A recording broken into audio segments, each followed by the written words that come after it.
ये उपचुनाव के जो परिणाम हैं ये संगठन में बदलाव के संकेत देते हैं या फिर सिर्फ क्षेत्रीय नाराजगी या स्थानीय जो लोकल मुद्दे थे सिर्फ उनसे जुड़ा हुआ ये परिणाम दिखा?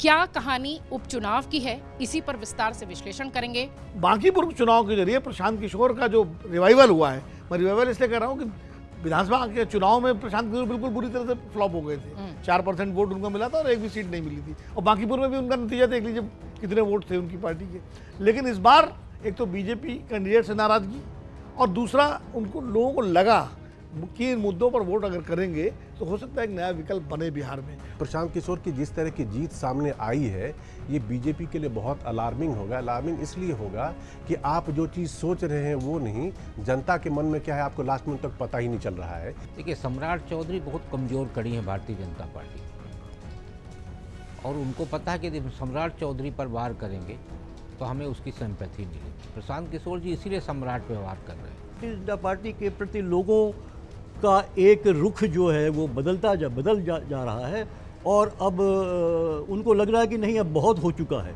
अब लोगों में सुगबुगाहट शुरू हो गई है, और उस सुगबुगाहट की वजह को पहचान के इनको उसके ऊपर काम करना होगा, और अगर नहीं करेंगे तो ये एक टेस्ट केस की तरह आगे जाके लार्जर पर्सपेक्टिव में हमें मैग्नीफाई होता हुआ दिखाई देगा। बीजेपी को डेंट कर दतिया में जो कुछ भी हुआ है वो भारतीय जनता पार्टी का अंदरूनी मामला है, और वो कांग्रेस की जीत से ज्यादा भाजपा की हार है, और इसीलिए उसकी उसी तरह की समीक्षा भाजपा में होनी चाहिए, हो रही है।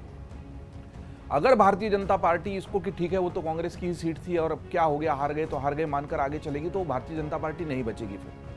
फिर वो वैसी कांग्रेस हो जाएगी जहां पर कितने भी मैच हार जाओ, कितना भी कुछ हार जाओ, ना कप्तान बदलता है, ना उपकप्तान बदलता है, ना टीम बदलती है, ना बॉलर बदलता है, ना बैट्समैन बदलता है। अगर भाजपा इसको गंभीरता से नहीं लेगी तो चिंता का विषय भाजपा के लिए होगा।